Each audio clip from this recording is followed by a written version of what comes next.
For this next problem, we want to examine the graph of a function. Using the graph of the function f that's given below, we want to do various things. In part A, we want to find the domain and the range of the function. Part B, we want to list the intercepts, both x and y intercepts. Part C, we want to find f of 1, that's the function evaluated when x is 1. And for D, for what values of x does the function equal -3? And then the last part E, we want to solve the inequality f of x is less than 0. So we'll start with part A. Recall that the domain is going to be the set of all x values for the points on the graph. If we look at this graph, we can see that the smallest x value that we'll use is -5. The graph is continuous all the way up to the value x equals 5. And so our domain would be the set of values for x such that -5 is less than or equal to x, is less than or equal to 5. For the range, we're looking at the set of y values. Again, we see that the smallest y value we'll use is -3. The graph is continuous, and the largest value we'll use is +3.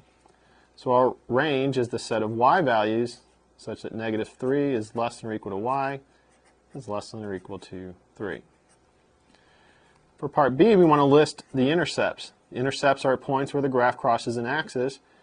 So we have 3. You see that it crosses the x-axis at 2 points, and we cross the y-axis at 1 point. So our intercepts are -2, 0. That's an x-intercept. The other x-intercept will be +2, 0. And then we have a y-intercept, 0, 2. For part C, we want to find the value of the function when x is 1. So on our graph, we locate x equal to 1. And we go up to the graph and see that when x is 1, the value of the function is 3. And so we can say that f of 1 equals 3. For part D, we're looking for the values of x where the function is equal to -3. So here we're given the value of the function.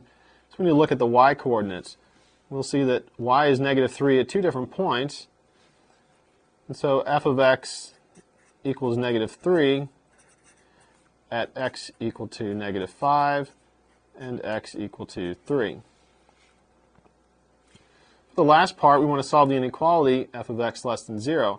It means we need to locate the x values where the function is below the x-axis. That's the less than 0.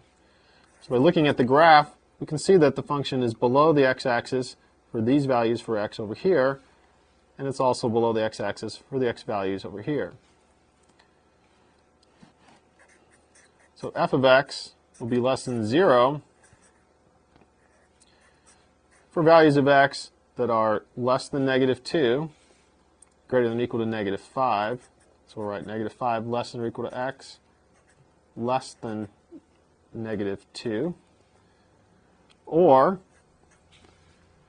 we want x to be greater than 2, but less than or equal to 5.